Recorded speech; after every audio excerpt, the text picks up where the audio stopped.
everybody. So I'm going to show you guys a couple exercises to do today to strengthen the back of the body. So when people think core, they always just think the abs, but truly your core is kind of this whole midsection, the glutes, the obliques, as well as the abs that we all think about. So today we're going to do some stuff to work the back of the body. So we're going to start on our tummies. This is a move I do a lot in Pilates, just a glute contraction. So you can rest your chin or your forehead on the backs of your hands. Knees are bent, feet are flexed, so the soles of the feet face the ceiling. And then from here, we're just going to alternate squeezing the left glute to lift that leg and then the right glute to lift. So just back and forth. It's just a little contraction. So as you lift those legs, we're not twisting the hips at all. We're not moving the spine in any weird way. We're just lifting and lowering those legs back and forth. We're going to do a few more times here. So again, as you move, think about keeping both hips pressed firmly down into the mat. Let's get one more with the right leg. And then we're going to straighten those legs out. Same thing, but the legs nice and straight. So left leg first, squeeze through that glute and release down. Right leg, same thing, lift and lower. So as you move here, really think about lifting that leg straight up. Make sure it's not drifting out to the side. You can even really think about pulling those legs center to get those inner thighs working a little bit more along with the glutes and the hamstrings. Again, make sure we're not over lifting that leg. It's just a small lift, just a little contraction to get those glutes fired. So again, we're not twisting the spine. We're not shifting the hips back and forth in any weird way. It's just a little contraction. We're going to go one more time here each side. One more with the right. And then we're going to add an arm with it. So we're going to go opposite arm, opposite leg, lift and lower. Nice, slow, controlled movements. I'm lifting my torso a little bit as well. If that doesn't feel good on your low back, then you can just do the arm and the leg. So take your pick where you want to go here. Make sure, as you lift and lower, that we're keeping the back of the neck nice and long. So we don't want to be looking up like this. We want long back of the neck. And let's get one more each side. Last one here. And then we're going to go into our flight position. So again, this is a common one for Pilates. Palms face the ground.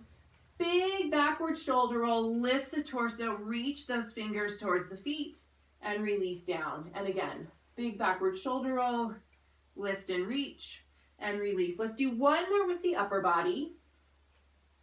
And now if it feels comfortable, we'll add the legs with it. So lift those legs as we lift the torso and release. Again, we want to keep that long neck. Make sure your feet aren't drifting out to the side. Squeeze those feet towards each other to really activate through those inner thighs as well as the glutes and hamstrings. Two more times here, lifting and release. Let's get one more. Lift and release. Hands under your shoulders. Sit back in rest position for just a second. Kind of let those low back muscles release.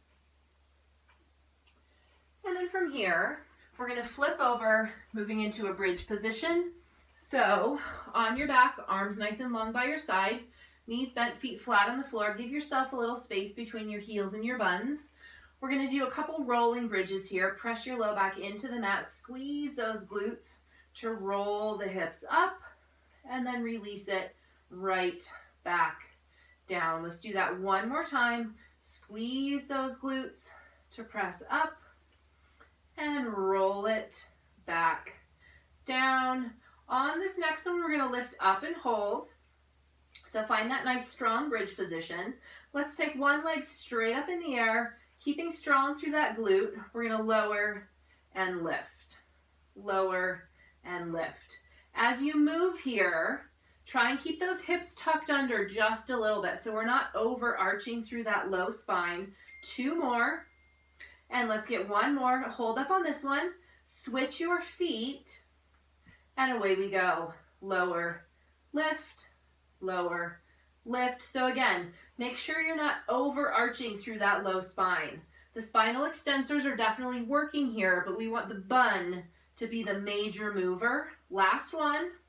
Both feet to the mat. Hold up in that bridge. And then top of the spine first. Release. all the way down. When your tailbone touches, we'll hug those knees to the chest. You can do some gentle rocking here. And then from here, we're gonna flip back over on the tummy. Sorry, hands and knees, different than the tummy. So finding your nice long spine here, we're gonna go into a bird dog. So alternate lifting opposite arm, opposite leg here, release down, same thing other side, and release.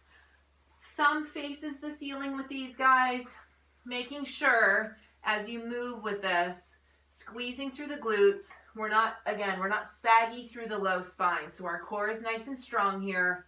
We're using the glutes to move. We're using the core to stabilize. We're not arching the back as the leg lifts.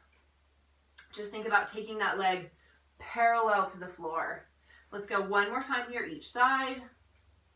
And last one here. Perfect. And then again, you can sit back and rest. Take a few breaths, let the back stretch out.